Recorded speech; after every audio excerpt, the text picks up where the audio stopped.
Itu aja nggak bisa buktikan. Apa namanya kalau bukan game over? Belum lagi nasabnya di persidangan. Yang mulia, anak cucu Rasulullah yang ke-29. Tuh, diklarifikasi bilang, waktu itu anak baru bangun tidur. Anak bukan keturunan 38.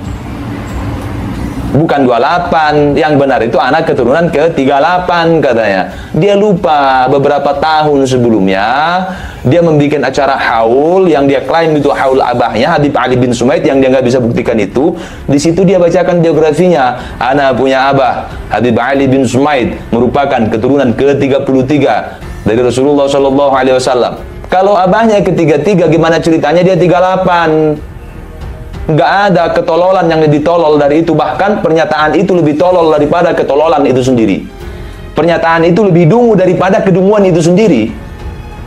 Itu gimana ceritanya? Misal saya bilang, bapak saya merupakan keturunan ke-35 dari Raja Fulan, misalnya bapak saya. Adapun saya merupakan keturunan ke-48 dari bapak saya. Oh, dari Raja Fulan. Bapak saya 35, saya 48. Itu lebih dungu daripada kedunguan. Tapi bukan budak namanya kalau nggak percaya dengan hal seperti itu. What? Indonesia tanah air beta, pusaka abadi nan jaya. Sampai detik ini nggak bisa untuk membuktikan, nggak bisa untuk menampilkan kebenaran yang sebenarnya, nggak bisa. Udah, hanya saja kenapa nggak berhenti, kenapa nggak mengaku dan seterusnya? Karena si Bahar punya ilmu kebal. Kan dia tunjukin di kontennya ilmu kebal. Nah, kalau kita bahas kebal dalam bahasa Indonesia, maka yang harus kita buka adalah KBBI, Kamus Besar Bahasa Indonesia. Dalam Kamus Besar Bahasa Indonesia, kata kebal, ya, kebal mempunyai 4 turunan, mempunyai 4 arti, mempunyai 4 makna. 4 ya. Kebal senjata, kebal penyakit, kebal hukum, kemudian tebal muka. Tebal muka itu masuk kategori kebal dalam Kamus Besar Bahasa Indonesia. Nggak percaya, buka KBBI. Lihat, buka kata kunci kebal. Lihat artinya, turunannya ada berapa. Ada 4 itu. Ada 4. Kebal senjata, kebal penyakit, kebal hukum, tebal muka, alias muka tembok, alias nggak tahu malu. Ya, ada orang bilang itu Bahar itu berani luar biasa, urat takutnya sudah putus. Anda dungu, yang putus itu bukan urat takut, tapi urat malu. Urat malunya putus. Putus, alhamdulillah saya meskipun ngebacot, saya masih malu untuk berlipstik, kemudian saya tampilkan depan publik. Malu saya. Jangankan di depan publik, jangankan di depan kamera, jangankan di media, di belakang layar aja saya nggak pernah berlipstik. Ya ikhwan, kenapa? Saya masih malu. Tapi orang yang udah putus urat malunya, yang tebal muka, punya ilmu kebal, nggak tahu malu, muka tembok, dia nggak akan malu melakukan itu. Lipstiknya lebih menor dari emak-emak komplek yang nongkrong di pagi hari beli sayuran itu, lebih tebal, tapi dia laki-laki. Kemudian ditampilkan, diekspos di publik itu. Apa namanya kalau bukan kebal dengan turunan nomor 4, kategori kebal nomor 4. Kan saya bilang dia udah game over. Udah, bukan overdosis ya. Udah game over, hanya saja tidak tahu malu, kebal, alias tebal muka. Haluannya kayak gitu. Harus kayak gitu. Harus apa? Harus nggak tahu malu. Walaupun banyak statement-statement halu, ya. ada yang memadam api neraka lah, ya, melebihi pemadam kebakaran, ada yang mi'raj, entah berapa puluh kali, 70 kali sehari mi'raj, gitu. Jadi harus punya mental seperti itu, harus nggak tahu malu, harus nggak tahu diri, tuh. Tapi perlu Anda ketahui ya ikhwan, yang lebih sulit dari itu adalah menjadi budak, harus percaya dengan itu semua.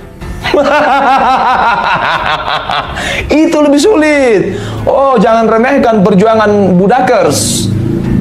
Jangan remehkan. Anda berani nggak berlipstik? Anda laki-laki, sangar, teriak-teriak, berani nggak pakai lipstik depan publik? Anda nggak akan berani itu. Tapi ada orang yang berani, kita salut. Kalau dia melambai-lambai kaum pelangi, kita nggak heran dia berani. Ini enggak. Oh, I am fighter. Nah itu, I am fighter. Tapi bibir di lipstick.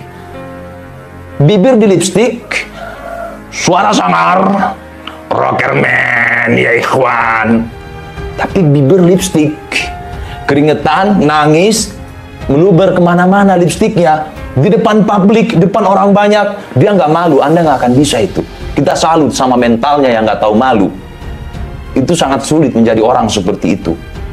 Tapi yang lebih sulit lagi adalah menjadi pengikut dari orang itu, harus percaya ke dia. Itu yang lebih sulit. Itu yang sangat sulit. Jadi kalian jangan anggap remeh dengan perjuangan budak. Oh jangan anggap remeh. Jadi budak itu nggak segampang yang Anda bayangkan, ngap. Oh, nggak segampang itu. Anda harus lebih tidak tahu malu, Anda harus lebih tidak tahu diri daripada panutan Anda. Itu, Anda harus pintar ngeles, Anda harus pintar cocok logi tanpa menggunakan otak. Otak Anda harus tersegel, harus orisinil, harus original. Karena kalau otak Anda digunting pita, itu dipakai, maka Anda akan lepas dari jerat itu. Gitu loh. Misal Anda punya majikan, punya tuan, bibirnya dimerahin, Anda harus bisa ngeles. Itu dia lagi ngobatin bibirnya. Bung Lubis mengatakan, Bahar itu pada hakikatnya, pada hakikinya itu dia sudah game over. Bahar dan Rizik juga yang menyeret Robitoh untuk game over bareng-bareng, rungkat berjamaah. Jadi Bahar itu sudah game over, itu sudah. Dan saya bisa buktikan kalau Bahar sudah game over, mulai dari masalah nasabnya. Di sini umum tentang makna tentang secara umum, tapi tentang si Baharnya benar gak? Dia dari kelompok Balawi. Itu dulu. Kalau untuk si Bahar belum masuk ke masalah seperti ini, tentang tolak secara ilmiah, belum masuk ke situ. Ujar Bung Lubis. Retak, pecah-pecah segala macam. Anda harus berhusnudzon, berbaik sangka. Itu. Jadi berat. Perjuangan budak itu berat. Sangat berat. Sangat berat. Luar biasa itu. Jadi salut untuk para budak, salut. Ya. Dan saya dulu pernah didoktrin kayak gini. Kalau ente lihat ada dzurriyyah Nabi, ya, ada anak cucunya Nabi, ada Habib yang nggak benar. Habib itu kayak ahwal juga. Ada yang baik, ada yang taat, ada yang alim, ada juga yang jahil, yang awam, bahkan yang maksiat ada juga. Hatta yang maksiat ada. Kalimatnya kurang lebih seperti itu. Ya. Indonesia sejak dulu kala tetap dipuja-puja bangsa.